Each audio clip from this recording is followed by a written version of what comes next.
Did y'all hear what that sheriff in Alabama did? Because this one right here ought to come with a trigger warning for stupidity and spite.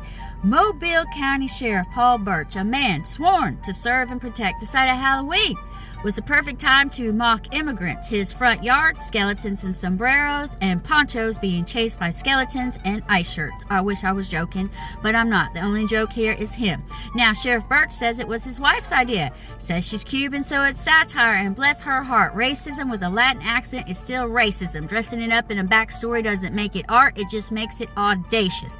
This wasn't a prank, it was a confession, a full-on public exhibition of ignorance with taxpayer-funded power behind it. You don't need a DNA test to see what this was. You need a moral compass. And clearly, they misplaced theirs somewhere between arrogance and apathy. And let's not forget, this man runs a department that's already been criticized for excessive force, including violent arrests involving Hispanic men.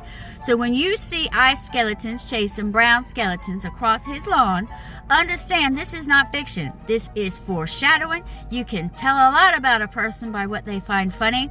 So when the sheriff of your county laughs at human suffering, what do you think their deputies learn? That empathy's optional, that mockery's morale? You can't uphold justice by day and dehumanize your neighbors by night. It's not just a joke. It's rot dressed up with twinkle lights. It's the same bigotry that once hid behind flags and uniforms, now hiding behind fake cobwebs and a fog machine. The costume changes. The sickness stays the same.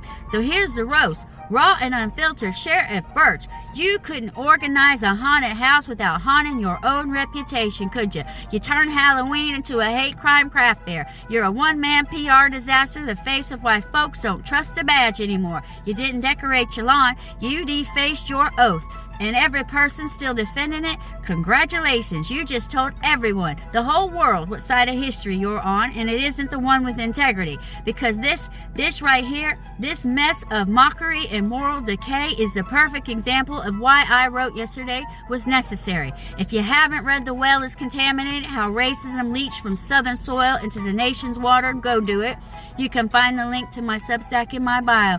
You will understand exactly why moments like this are not isolated. They're evidence. The water is poisoned, y'all, and the sheriff just proved it's still spreading.